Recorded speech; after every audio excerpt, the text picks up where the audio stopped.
Israel is home to thousands of African refugees and asylum seekers and their children.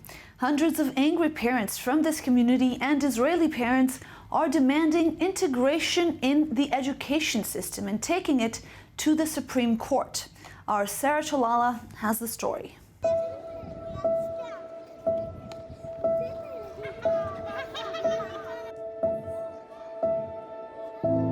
When it comes to foreign populations in Israel, it often brings with it some complexities. As one person told me, I never wanted to be a refugee. Being a refugee is a curse for all your life. It's a big problem.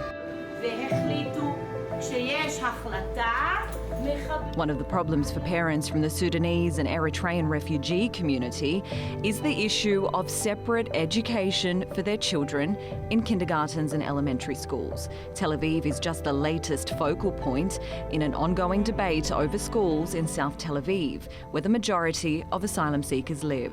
The educational system cannot thrive when the children are separated. It can exist because it's happening already. A lot of the asylum seekers are asking, are we still in Africa?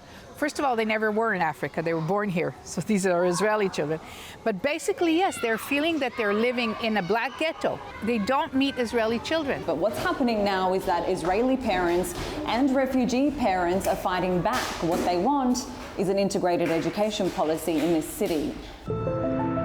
Right now, the policy is a policy of segregation. So some parents are fighting to change the school over their kids, but still are getting denied because policy is policy and systems are systems, and these are hard to fight. The municipality and the government, they want to keep a certain status quo. The kids here don't know to read, don't know to write, don't recognize letter when they start the first grade. If they are the same level, you can work with them. If they are mixing, there is always competition and always disappointed for some of the kids. Today, there's around 50 kindergartens and 4 elementary schools, Hayarden, Keshet, Gvanim and Bialik Rogozin, which also operates as a high school, the vast majority of them in South Tel Aviv, in the Hatikva, Shapira and Neve Sha'anan neighbourhoods. That's a little over 91% of children of asylum seekers studying without a single Israeli child. So you think it's a bad idea to put Israeli kids with these kids? It doesn't matter if to transfer Israeli kids to here or foreign to other school. The transfer is less good for the kids. I think it's better for the kids to feel that the school is the neighborhood school for them. These schools, it's not their decision to have a separated school. They're facing reality. They're trying even to reach out to, to activists and also to community leaders to see how to help the community to benefit their own children. But despite the school's best efforts, parents still turned to the legal route. In August 2021, a petition for integration was filed to the Tel Aviv District Court on behalf of more than 600 parents of asylum-seeking children and around 100 Israeli parents. Now, the first district court hearing was in September 2021, but the sides failed to reach an agreement. It was no different in January 2022, where the sides couldn't agree for a second time. Then the third hearing fell in May 2022, also failing to produce an agreement.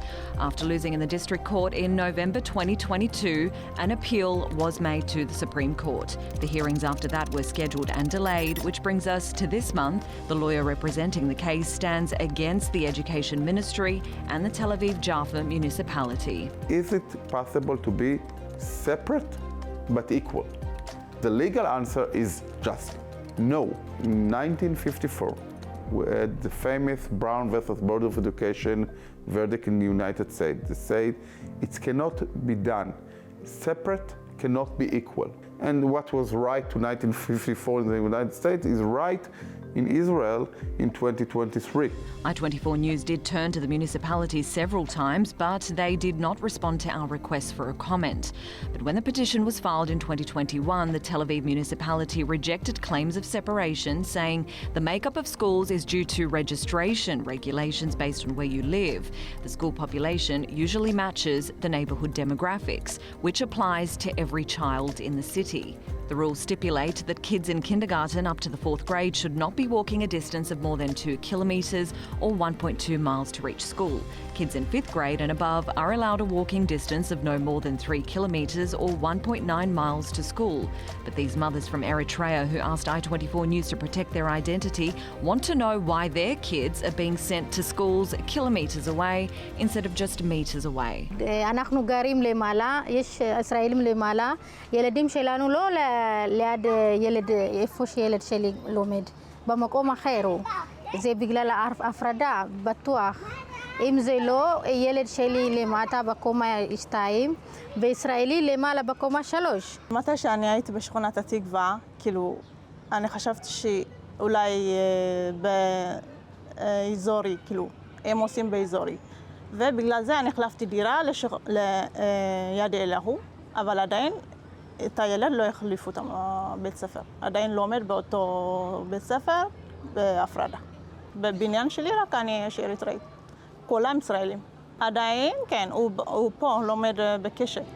This matter will be debated before 3 justices on Sunday, but in order to avoid the court hearing, the Education Ministry did offer up a pilot program to integrate 120 kids of asylum seekers who'll be starting 1st grade next year into 15 strong schools in Tel Aviv. When there's at least 4,000 students looking to be integrated, it's a question of sufficiency. At the end of the day, it's not about the intentions, it's about the outcomes and their solutions. Sarah Shalala for i24NEWS, Tel Aviv.